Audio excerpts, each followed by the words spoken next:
Communauté des forces vives de la nation, pour l'engagement citoyen et pour la restauration de la souveraineté populaire, de l'esprit du recensement pour le vote togolais, vient communiquer la carte de vote ou la carte d'électeur est la reconnaissance documentée de la capacité politique du citoyen sans aucune considération de choix. Cela n'a absolument rien de partisan. L'administration chargée de cette fonction a une obligation de résultat et non de moyens. Et pour ce faire, les canaux de communication et de sensibilisation au démarrage doivent être multiformes et diversifiés. Médias, autorités traditionnelles, déconcentrées et décentralisées. La programmation dans le calendrier et les délais doivent être judicieuses pour que tous les Togolais soient traités selon l'équité.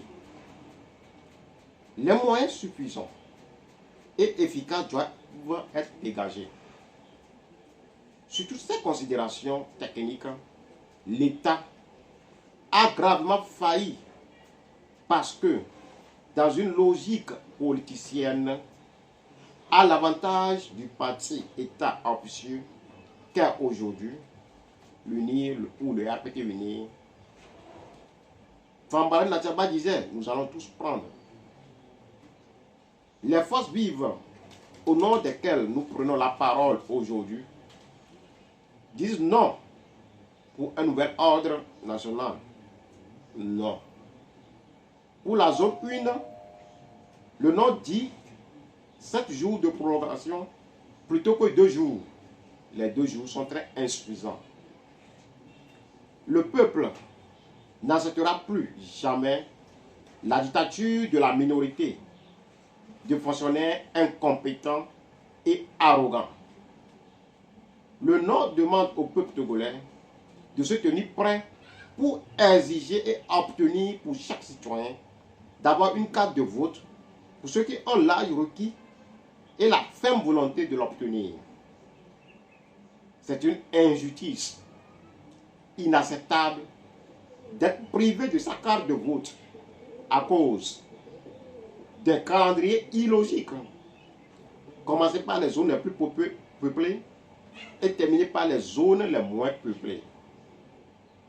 D'opérateurs incompétents, de machines en état d'arrêt pour panne ou absence d'énergie ou d'encre, du nombre de jours insuffisant, de consommables en rupture de stock.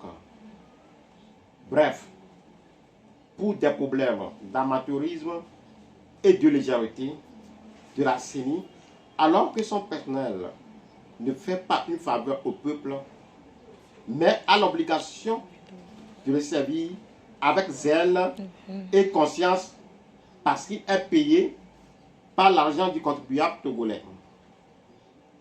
Stop à l'injustice dissimulée en pagaille administrative après 63 ans d'indépendance. Un pour tous, tous pour un. Nous sommes une génération de résultats positifs. On signé pour le Nord, Angine Fakomi, citoyen engagé, Fovi Katako, lié penseur. Ampliation faite aux chefs traditionnels, autorités religieuses, Assemblée nationale, les ODDH, diverses organisations de la société civile, dont Barreau du Togo, partis politiques et regroupements des partis politiques, les plateformes d'engagement citoyen, organisations de la diaspora togolaise, missions diplomatiques régionales et internationales. Merci.